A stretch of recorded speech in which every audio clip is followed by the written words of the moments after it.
Isang pinagpalang araw o gabi sa ating lahat mga ka-DIY. For today's video, ito naman ang isi-share ko sa inyo. Nandito po pala kami mga ka-DIY sa baybayin ng Valladolid. Ito po mga ka-DIY ang port sa mga pump boat papunta doon sa isla na pupuntahan namin. Kasama ko yung tita ko at tito ko. At habang naghihintay kami dito mga ka-DIY ng aming sundo, ay nabutan namin dito mga ka-DIY yung pump boat na pupunta na po doon sa kanilang isla. May karga po silang mga fruits at maaga talaga silang umalis dito mga ka-DIY dahil iniwasan nila yung mga malalaking balud. Ito po pala ang aming dala-dala mga ka-DIY. Itong solar panel at solar batteries. Mag-install kami ng solar doon. Yun ang ating battery. Okay, habang naghihintay kami mga ka-DIY sa aming sundo ay ayan, yung tito ko at tita ko ay naglalakad-lakad. At nang dumating na nga yung sundo namin mga ka-DIY, ayan, pinalipat sila ni tita dito sa kabila kasi nandito po nakapwesto yung mga kargamento namin. At ayan, nagbayad na nga si tita ng terminal fee. May terminal fee po ito dito mga ka-DIY. Kapag lumalanding ka dito, magbayad ka talaga. Si tita ya. Ganyan talaga sa mga port mga ka-DIY. Dito maliit lang itong mga Bye-bye sang. dumarating ng mga pump boat mga ka-DIY. Hindi kalakihan po. Maaga talaga kami nagpasundo mga ka-DIY para hindi kami mababasa sa balud. Mabalud na kasi mga ka-DIY kapag inabutan tayo ng ano dito mga ka-DIY 7 AM to 8 AM. Amo lagi ni transportasyon ninyo Migno, pambot. Oo. Why did dako nga ano, gabiyahe nga ano no? Pre, Oo. wala ka ano, magkarga ka di pasayro o dako ka. Ah,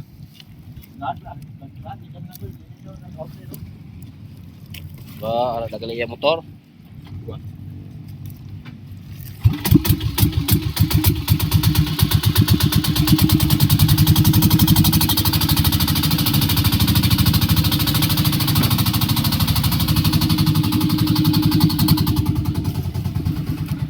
Ito na po mga ka-DIY ang ating solar panel.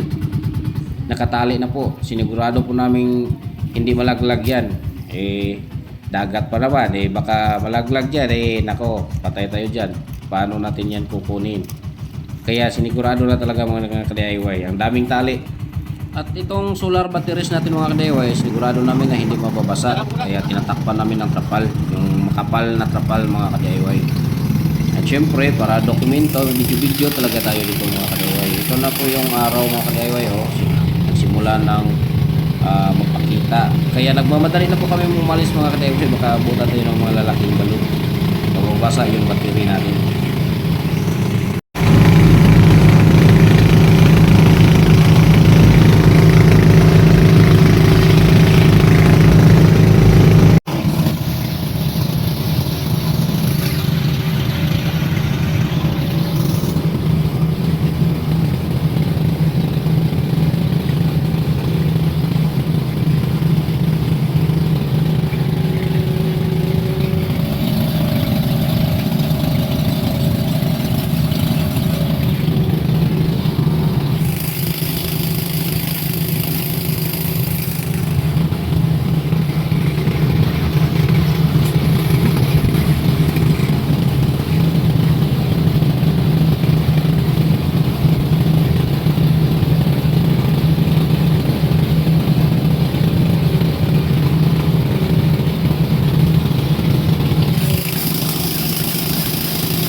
ng isang oras mga ka-DIY na paglalakbay natin ay nakarating na talaga tayo dito mga ka-DIY.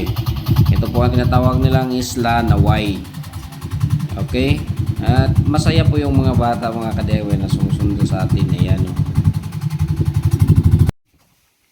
Mga ka-DIY, naaday mi diri sa Naway. Install mi direct solar sa tita ng aking tita. Tita ng aking tita. No? Grabe mga ka-DIY. Matarik itong roofing nila. Pero nagawan pa rin namin ang paraan. Tignan nyo mga ka-DIY. Tao ka niyo. May napodyot ka pa? Ha? Kaya lang pa? Ha? Alin? Salon mo? Dalang mo na ako na. Alma lang na. Dala na ho. Ipira na ng kibol ho to.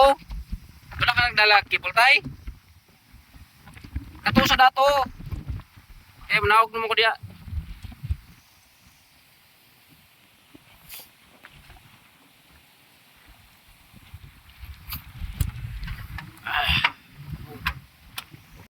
Lumalakas na po ang hangin mga ka-DIY dito sa rooftop. Kasi pangat na po yung tubig mga ka-DIY. Maaga ngayon mga ka-DIY. Kasi hindi namin ito natapos kahapon. Kaya ngayon ito tatapusin. Ngayong umaga na ito. Ayan. Katapos namin magkape mga ka-DIY. Nagtrabaho na kami agad dito. Para maka-uwi na kami. Pagkatapos naming mananghalian. Ngayong araw. Sunday po ngayon. Ito po yung kanilang baybayin. Ayan ang lakas ng hangin. Sobrang matarik talaga itong kanilang roofing mga ka-DIY, pero nagawan pa rin namin ng paraan.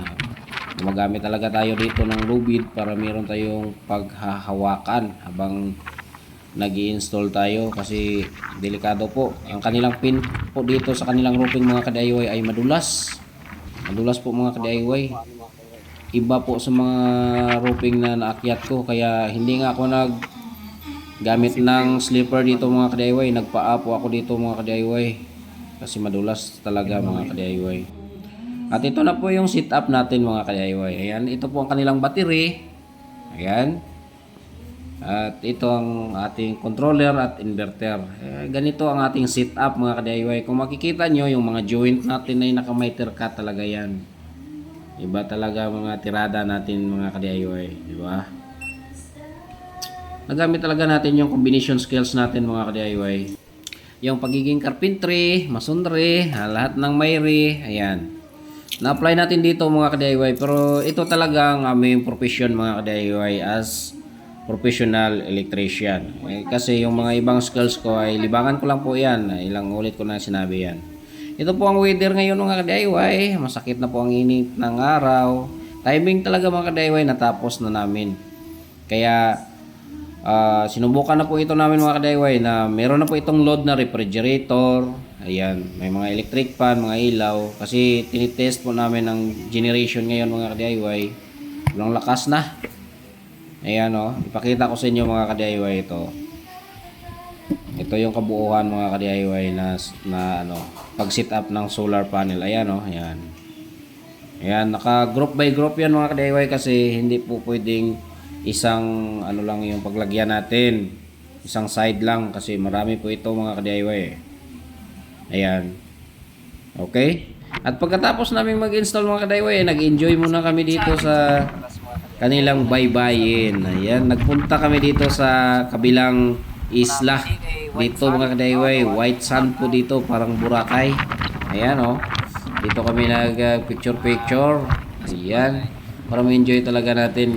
Ngunit nabitin kami dito mga ka-DIY kasi malakas ang current ng balod mga ka-DIY at mababa ang tubig dito sa baybayin na ito. Hindi kami makapag-swimming at matakot naman kami magpunta doon sa malalim ng konti kasi sobrang lakas ng balod mga ka-DIY. Baka tangayin kami ng balod. Nako, hindi nyo na makita yung DIY daddy pag ganyan.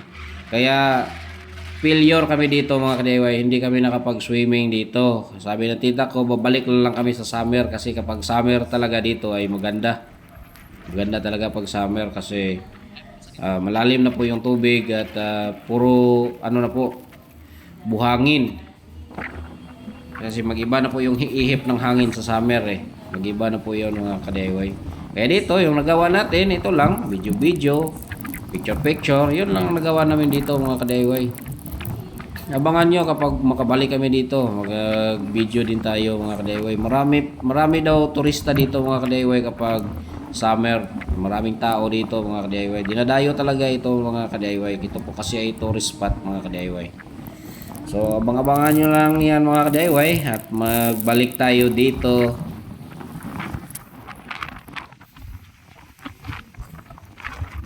Ano nang ipangwa mo mga gusto naman ha? Dili na ya gusto. Sige pangwa ng gusto kadi man na dai gusto.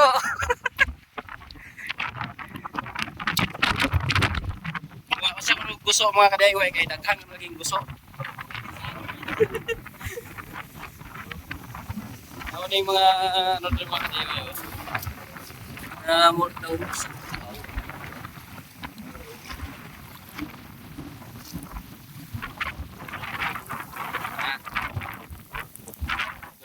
Dito lang gusto mga kadaywa.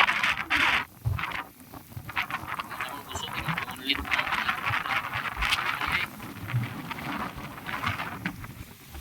Malakas talaga ang hanging amihan ngayon mga ka-DIY. Oh. Tingnan nyo yung mga buhangin. Ayan oh. Ayan. Masakit talaga kapag tumama sa paa natin mga ka-DIY. At ito namang si Sunnyboy ay walang damit. Ayan oh.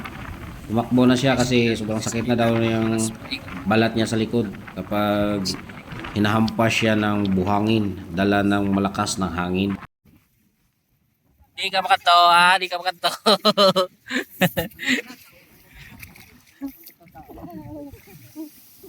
Lakad na, lakad na.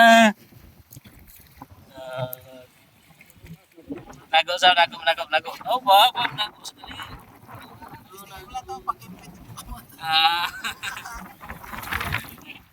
Nago sa nago.